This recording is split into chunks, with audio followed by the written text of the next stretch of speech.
sebelumnya izin kami dari kelompok geolistrik A. Di sini kami akan memberikan tutorial penggunaan alat geolistrik 2 dimensi yaitu ARES. Sebelumnya perkenalkan saya Muhammad Haikal. Saya Eka Sarasati.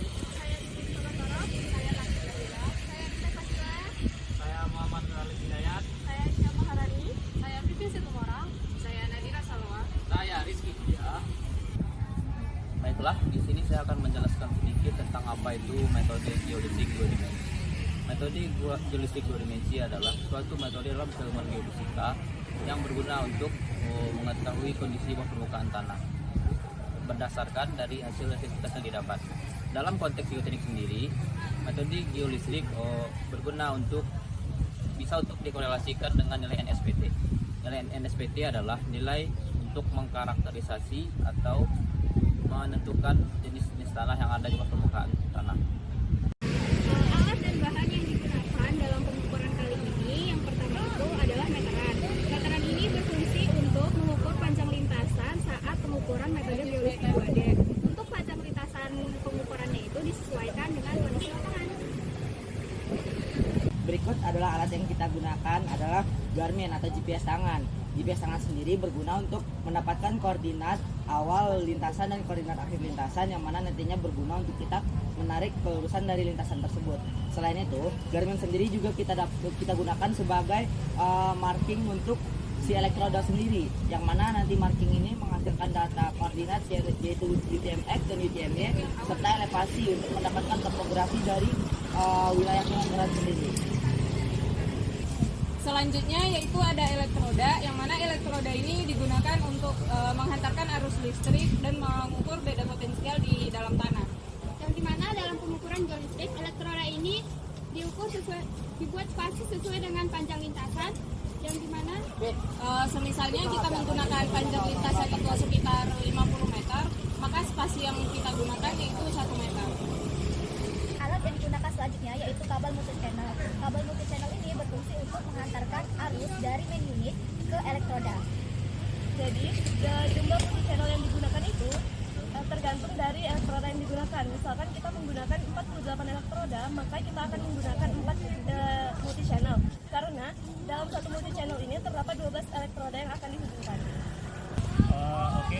Alat selanjutnya itu ada aki, yang mana aki ini digunakan sebagai sumber energi listrik utama yang digunakan untuk mengalirkan arus ke dalam tanah. Baik, di sini terdapat main unit yang akan digunakan, yaitu yang pertama ARES 48 multi channel dan di bawahnya merupakan switch box. Di mana nanti di main unit ini kita akan bisa mengatur konfigurasi yang akan digunakan. Setelah itu kita bisa mendapatkan informasi seperti jumlah layernya dan jumlah data pointnya. Nah, yang pertama kita lakukan yaitu menghubungkan switch box tersebut dengan main unit menggunakan kabel ini. Kemudian ada juga kabel yang digunakan untuk menghubungkan multi channel dengan main unit. Kemudian ada juga kabel yang digunakan untuk menghubungkan aki dengan main unit. Baik, langkah pertama yang akan kita gunakan yaitu kita membentangkan meteran sesuai dengan panjang lintasan yang sudah kita tentukan. Di sini kami memanjangkan sejauh 12 meter.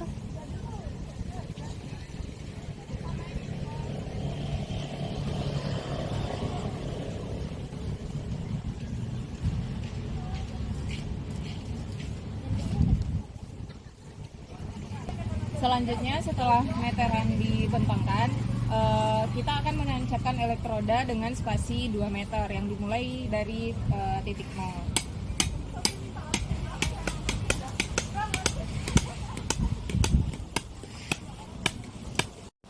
Selanjutnya, membentangkan kabel multi-channel untuk dipasangkan ke elektroda.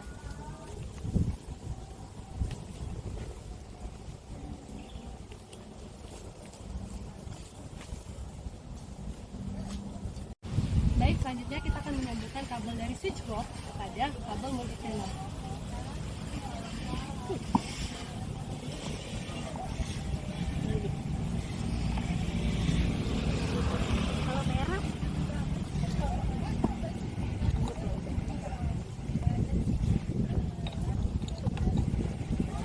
Selanjutnya dari kabel switch box kita akan menyambungkan ke main unit.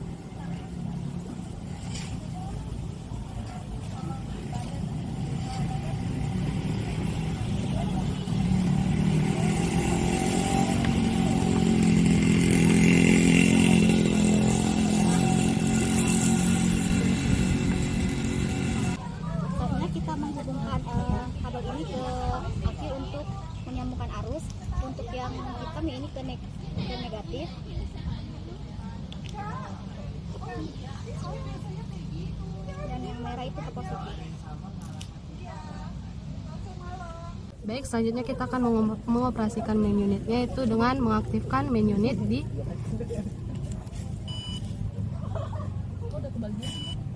Nah, untuk membuat satu file pengukuran kita klik yang new measurement.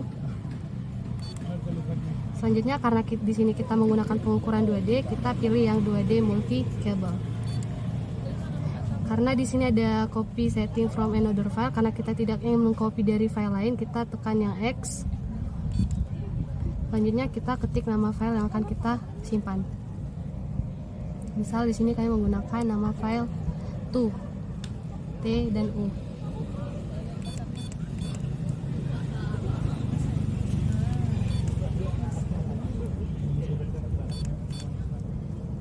Baik, kita centang. Untuk lokality di sini menunjukkan tempat pengukurannya, misal di sini W. Baik, kita next. Selanjutnya operatornya itu nama operatornya, misal A. Kita centang. Untuk date-nya bisa kita kosongkan. Selanjutnya note juga kita kosongkan saja. Kita next. Di sini profil kita next juga. Untuk Xlog di sini menunjukkan koordinat X dari main unit, kita centang saja. Begitu juga dengan Y-log, yaitu koordinat dari main unit, kita centang saja. Direction juga kita kosongkan, kita next. Nah, di sini merupakan ada length, yaitu panjang lintasan kita. Karena di sini kita membentangkan sepanjang 6 meter saja, maka kita memasukkan 6 meter. Oke, kita next. Untuk distance di sini merupakan spasi antar elektroda. Untuk spasinya itu yang digunakan di sini yaitu diameter. Kita reset dulu. Masukkan 2. Centang. Nah, di sini kita dapat memilih konfigurasi yang akan kita gunakan. Di sini contohnya kami menggunakan konfigurasi Wener Alpha. Kita centang.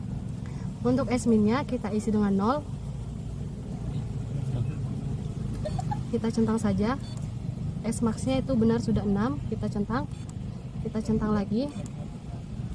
Untuk pulse-nya di sini misal kita menggunakan IP atau induced polarization, di sini kita dapat memasukkan pulse kita nantinya. Untuk latihan alat ini kita tidak usah menggunakan IP, kita boleh next saja. Next lagi. Oke. Di sini yang kita ubah yaitu di bagian power.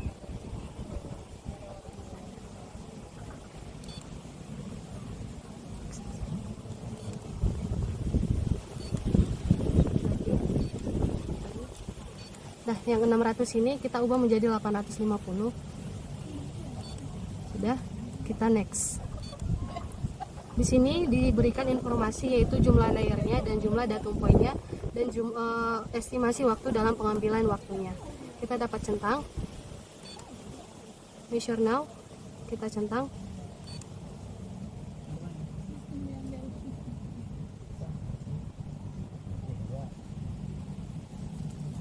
Sekian video tutorial dari kami, semoga bermanfaat. Sampai jumpa di lain waktu. Dadah. Terima kasih.